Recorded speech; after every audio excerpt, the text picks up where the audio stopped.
Hello guys and welcome back to the channel. Daredevil is one of those characters that I've been watching more of recently. It started with the Netflix show that I finished like a month back, to be honest, and the whole reason I even watched it was because of the new show Born Again coming out around that time.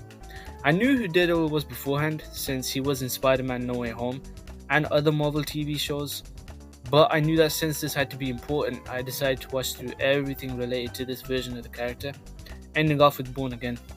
The show finished pretty recently, and as I'm recording this whole thing, I just finished watching the last episode, so I want to give my thoughts on the series, what I liked about it, what I didn't like, and what I hope to see in the future. Let's get into it.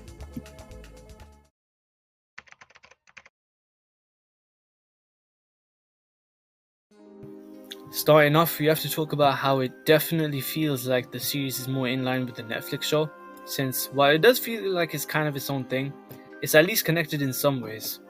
I know that there was a lot of confusion about that, and apparently the original idea for the show was for it not to be connected to the Netflix show, but they made the right decision here. It'd be stupid to abandon everything that these shows had to offer with like the characters and whatnot, so I like how they're still linked. I also really like the fight scenes since they were a step up for me. I think that when people were seeing the trailers, they thought that some of the punches looked a bit too fake. But trust me, some of the stuff that happens in the show is brutal.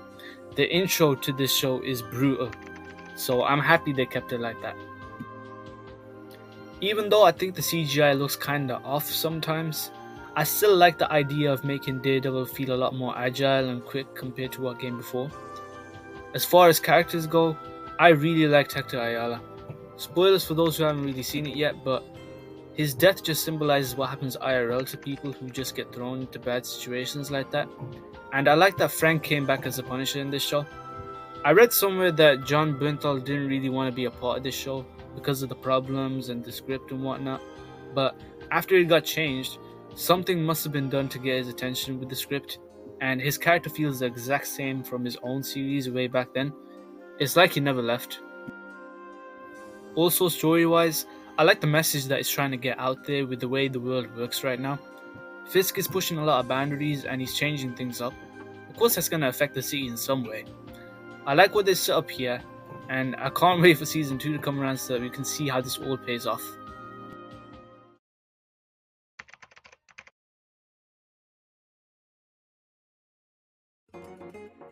I'm gonna be honest, I didn't really like some of the newer characters showing up in this series. Like one of the cops who's friends with Matt, I can't even remember his name, because he literally does nothing other than telling him not to be Daredevil again once he gives it up. It's different when Foggy did it, because we actually had time to get to know his character and how important he was to the story since he was Matt's closest friend and all. But this guy is barely in the show, and like I said before, he just doesn't do much other than tell Matt not to be Daredevil again once Fisk becomes mayor and he starts changing things up in the city. I feel like all of this is because of the mix-up between the writers when the show had problems to when the show got rewritten and shot.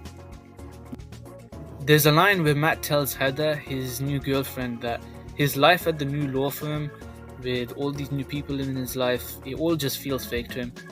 And I guess I kind of felt the same for me, since we barely have time to get to know all of these people besides Heather and his new colleague at the law firm. So all of it feels like nothing compared to the Nelson and Murdoch law firm from the Netflix show.